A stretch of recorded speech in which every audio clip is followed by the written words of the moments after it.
Class 12 unit 2। आज आप लोगों का लेक्चर नंबर है 6।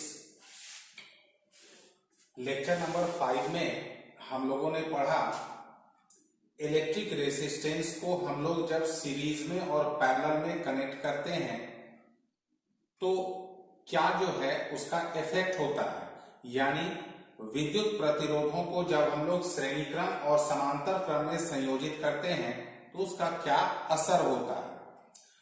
आज हम लोगों का टॉपिक है डिटर्मिनेशन ऑफ इलेक्ट्रिक रेसिस्टेंस, यानी विद्युत प्रतिरोध का निर्धारण। आइए हम लोग फटाफट इलेक्ट्रिक रेसिस्टेंस के डिटर्मिनेशन को कर लेते हैं। आप लोगों को याद होगा ड्रिफ्ट वेलोसिटी यानी अपवाह वेग vd का एक्सप्रेशन होता है E/m इंटू टॉ, और साथ ही आप लोगों को यह भी याद होना चाहिए कि करंट और ड्रिफ्ट वेलोसिटी यानी धारा और अपवाह वेग के बीच रिलेशन होता है I equals to NAE vd। तो यह जो रिलेशन है I equals to NAE vd, इसमें I इक्वल्स टू NAE और जो आप लोगों को दिख रहा है vd की जगह पर vd का जो एक्सप्रेशन होता है उसको पुट कर देंगे। ठीक है, बहुत सिंपल है। इसको थोड़ा सा हम लोग अरेंज कर देंगे। NAE square, NAE into E square into टॉ, NAE स्क्वायर इंटू टॉ बटे m, और बच गया ये कैपिटल E यानी इलेक्ट्रिक फील्ड, विद्युत क्षेत्र की तीव्रता। अब यहीं पर एक पॉइंट, ये जो आप लोगों का ये जो स्टेप आप लोगों को दिख रहा है, बस आप लोग इसी जगह पर ध्यान देंगे। If length of a conductor is L and the applied PD is V, यदि चालक की लंबाई L एवं आरोपित विभवांतर E हो तो E equals to V by L। अब आप लोग सोचेंगे ये फॉर्मूला आया कहां से, तो मैं उसके लिए यहां पर आप लोगों को रफ करके समझा रहा हूं ये फॉर्मूला आया कहां से। आप लोगों को याद होगा इलेक्ट्रोस्टैटिक्स में होता है E equals to dV by dr, हालांकि माइनस रहता है लेकिन अगर माइनस हटा दें तो E equals to dV by dr। अगर हम लोग इस dV को PD यानी विभवांतर कहें तो ये हो जाएगा डिस्टेंस यानी दूरी।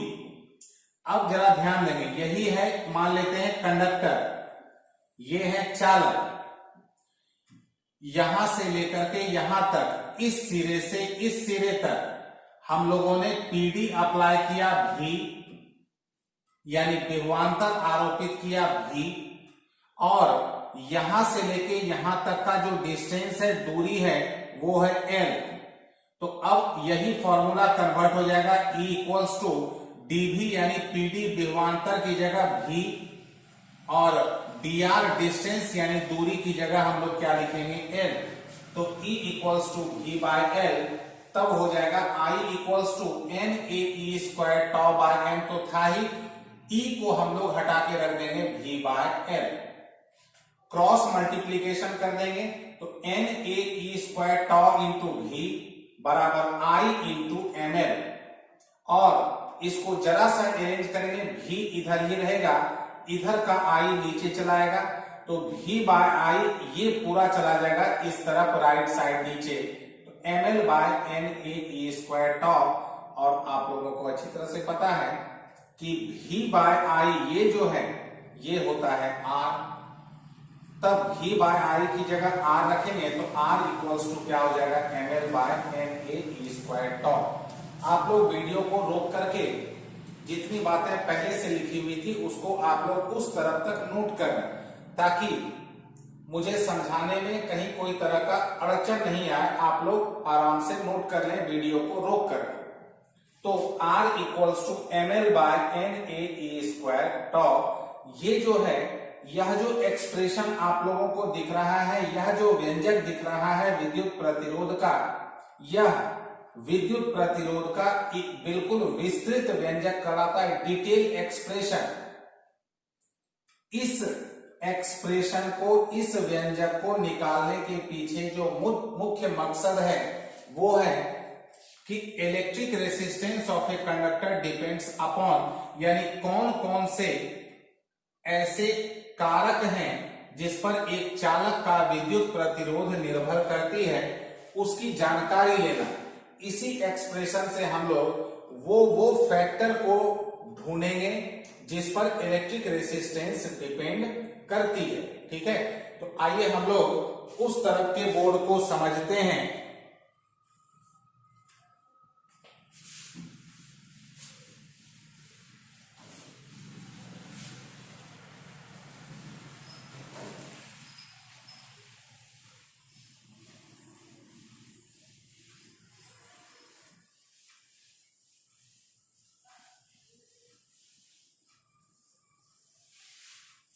तो इलेक्ट्रिक रेसिस्टेंस कौन कौन से फैक्टर पर डिपेंड करती है, यानी एक चालक का विद्युत प्रतिरोध कौन कौन से कारकों पर निर्भर करती है, आइए हम लोग उसको समझते हैं। यहां आप लोग ध्यान दें, आर का हम लोगों ने एक्सप्रेशन निकाला ml/NaE² टॉ। इसको हम लोग ऐसे अरेंज कर दें, m/e² को अलग, l/a को अलग और 1/n टॉ को अलग। क्यों? कारण ये है m और e², m जो है m है मास ऑफ इलेक्ट्रॉन, यानी इलेक्ट्रॉन का द्रव्यमान। तो आप लोग सभी को पता है, कोई भी अलग अलग कंडक्टर हो, कोई भी अलग अलग चालक हो, जिसमें सब में जो इलेक्ट्रॉन होते हैं सबका मास यानी द्रव्यमान कांस्टेंट होता है, क्योंकि अलग अलग कंडक्टर के इलेक्ट्रॉन का मास अलग अलग नहीं हो सकता है। दूसरा, ये जो E दिख रहा है, E है,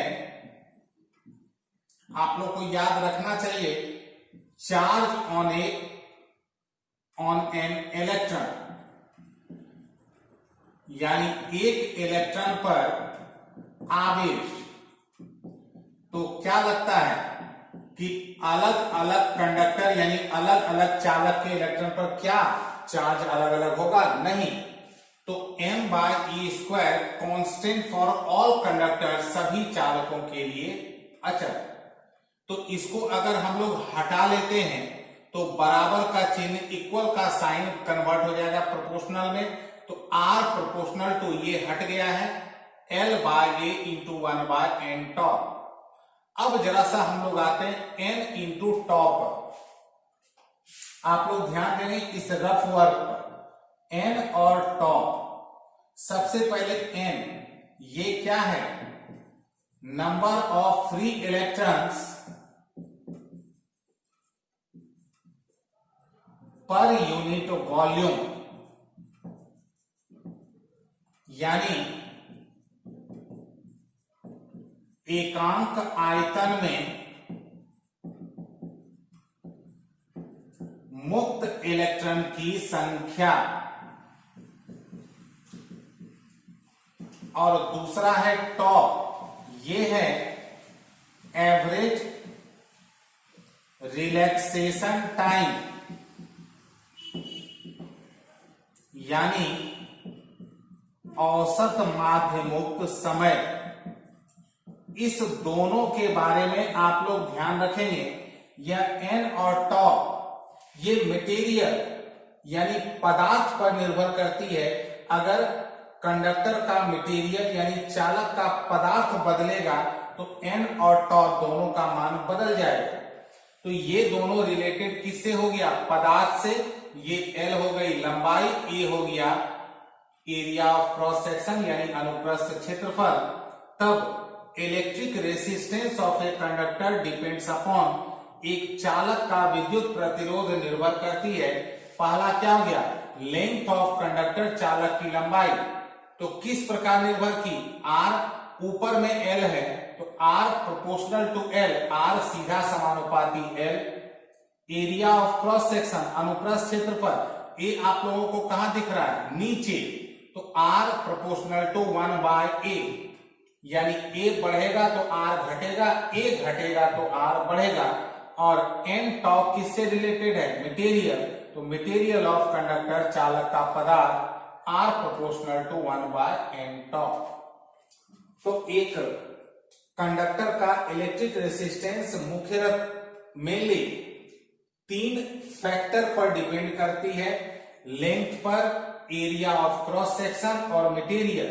यानी एक चालक का विद्युत प्रतिरोध 3 कारकों पर निर्भर करती है, लंबाई पर, चालक के अनुप्रस्थ क्षेत्रफल पर और चालक के पदार्थ पर। अब आप लोग उस तरफ देख रहे हैं इलेक्ट्रिक रेसिस्टिविटी ऑफ कंडक्टर्स, यानी चालकों का विद्युत प्रतिरोधकता। विद्युत प्रतिरोधकता क्या है? इलेक्ट्रिक रेसिस्टिविटी जो है वो है कि कोई भी कंडक्टर हो, the resistance of unit length and unit area of cross section of a conductor is called its resistivity. It is denoted by rho. किसी चालक के एकांक लंबाई एवं एकांक अनुप्रस्थ क्षेत्रफल के प्रतिरोध को उसकी विद्युत प्रतिरोधकता कहते हैं, इसको रो से दर्शाते हैं। यानी अगर L को 1 रखें और A यानी अनुप्रस्थ क्षेत्रफल, एरिया ऑफ क्रॉस सेक्शन को अगर 1 रखें, तब जो R होगा वही कहलाएगा रो। अब उसके बाद आप लोग यहां देखें, if L equals to 1 and A equals to 1 then R equals to rho. Hindi medium में यदि L बराबर 1 एवं A बराबर 1 हो तो R को ही हम लोग लिखेंगे रो। अब चूंकि R का फॉर्मूला मिला है ml बाय NaE² tau, तो इसमें L और A को अगर 1 रखेंगे तो R हो जाएगा रो। L की जगह 1, N A की जगह 1, तब रो हो जाएगा m बाय NE² tau। ठीक है, तो विद्युत प्रतिरोधकता यानी इलेक्ट्रिक रेसिस्टिविटी का ये फॉर्मूला होता है। आइए हम लोग समझते हैं कि विद्युत प्रतिरोध और विद्युत प्रतिरोधकता में क्या रिलेशन होता है, यानी what is the relation between electric resistance and electric resistivity.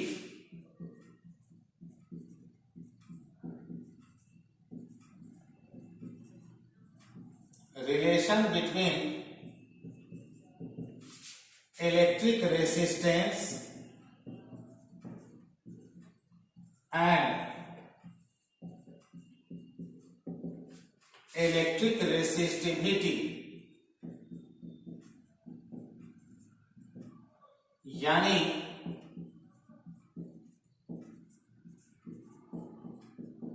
विद्युत प्रतिरोध एवं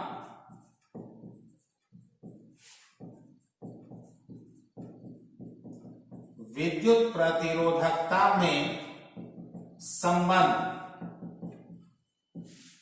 ठीक है,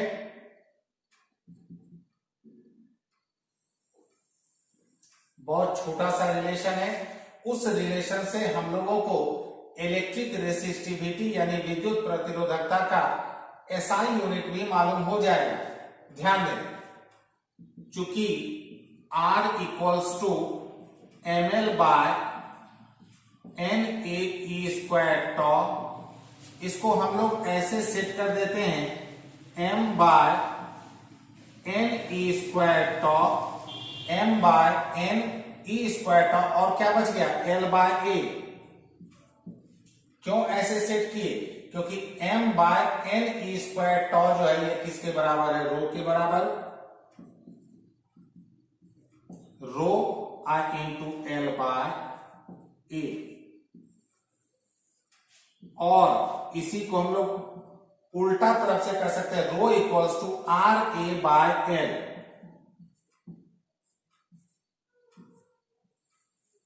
यही कहलाता है R और रो में रिलेशन को ऐसे लिखें या ऐसे लिखें, बात बराबर है। इस तरह से लिखने पर क्या है, हम लोगों को रो का SI यूनिट मिल जाएगा, जिसको मैं अभी आप लोगों को निकाल के दिखा रहा हूं।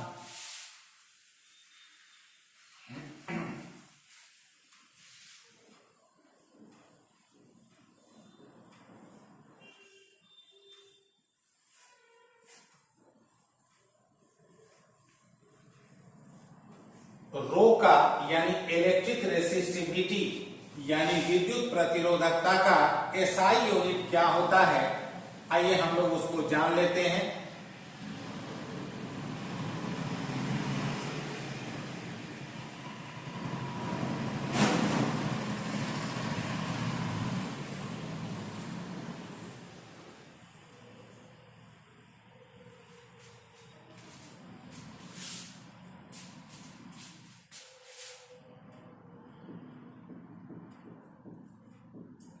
SI यूनिट ऑफ रो, ध्यान देगा, रो इक्वल्स टू R/A/L। R का हम लोगों ने क्या पढ़ा है, ओम। एरिया का क्या होता है, क्षेत्रफल का मीटर स्क्वायर, लेंथ यानी लंबाई का मीटर, ओम इंटू मीटर। ठीक है, अब ये जो विद्युत प्रतिरोधकता है, इलेक्ट्रिक रेसिस्टिविटी है, इसके रेसिप्रोकल यानी व्युत्क्रम को कहते हैं विद्युत चालकता, इलेक्ट्रिक कंडक्टिविटी।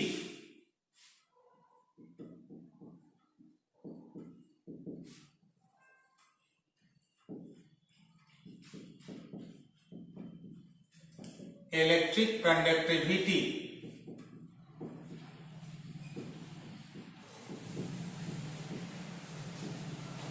विद्युत चालकता, इसको हम लोग डिफाइन करते हैं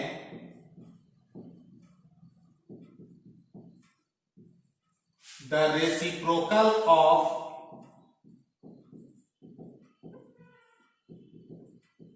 electric resistivity, the reciprocal of electric resistivity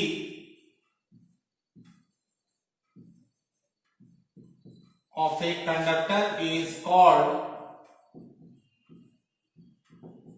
its electric conductivity। यानी किसी चालक के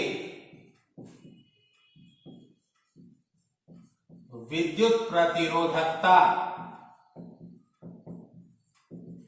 के व्युत्क्रम यानी उल्टा व्युत्क्रम को उस चालक की विद्युत चालकता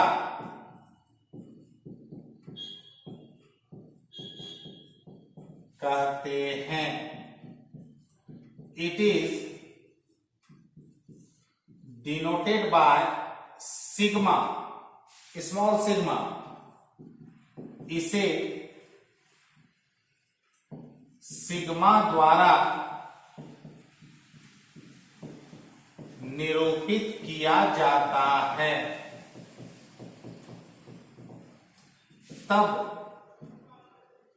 सिग्मा हो जाता है 1/रो। तब इसका एक्सप्रेशन क्या हो जाएगा, 1/रो। रो का ये है तो 1/रो मतलब इसको उलट देंगे ne² tau बाय m। ठीक है, या फिर यहां से अगर उलट देंगे रो का उल्टा कर देंगे तो L/RA।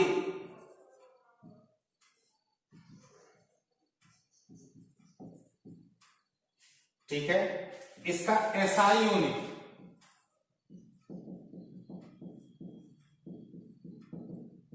वन बाय रो का अभी हम लोगों ने क्या निकाला, ओम मीटर, तो हो जाता है ओम मीटर टू द पावर -1, इसको ऊपर ले जाए। और यहां आप लोग अपने अपने कॉपी पर नोट कर लेंगे एक बहुत ही इंपॉर्टेंट पॉइंट, कि कोई भी कंडक्टर हो उसका इलेक्ट्रिक रेसिस्टिविटी और इलेक्ट्रिक कंडक्टिविटी यानी विद्युत प्रतिरोधकता और विद्युत चालकता केवल उसके मटेरियल यानी पदार्थ पर निर्भर करती है।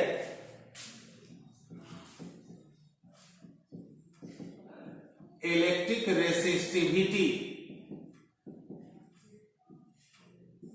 एंड conductivity of conductors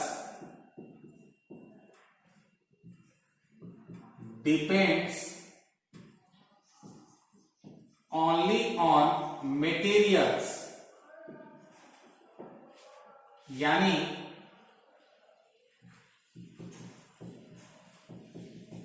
चालकों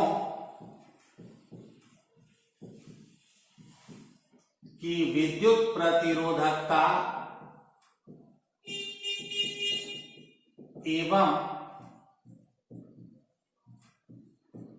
विद्युत चालकता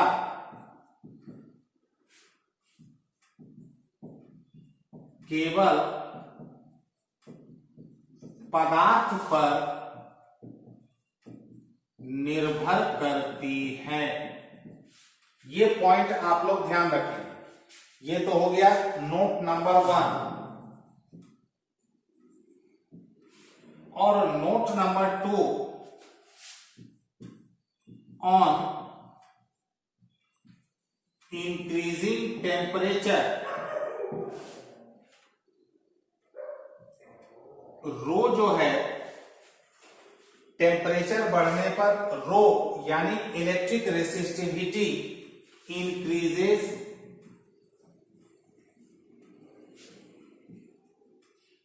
and sigma decreases,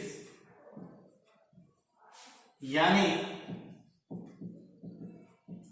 ताप बढ़ने पर रो जो है बढ़ती है और सिग्मा घटती है। ये ध्यान रखेंगे। ये जो मैंने लिखा है यहां पर फॉर सॉलिड कंडक्टर्स, क्योंकि लिक्विड कंडक्टर्स में मामला उल्टा हो जाता है। ठोस चालकों के लिए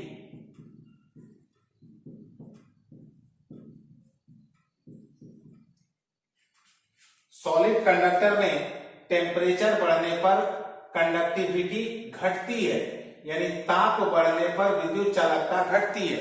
लिक्विड कंडक्टर में ताप बढ़ने पर चालकता जो है वो बढ़ जाती है, यानी इलेक्ट्रिक कंडक्टिविटी इंक्रीज करती है, लेकिन सॉलिड कंडक्टर में डिक्रीज करती है। आप लोग केमिस्ट्री में जो पढ़ते हैं कंडक्टर, वो है लिक्विड कंडक्टर यानी द्रव चालक। ठीक है। अब हम लोग जो नेक्स्ट लेक्चर नंबर 7 में जो आएंगे, वो जो हम लोगों का टॉपिक होगा वो होगा सेल। ठीक है। तो thank you very much to all.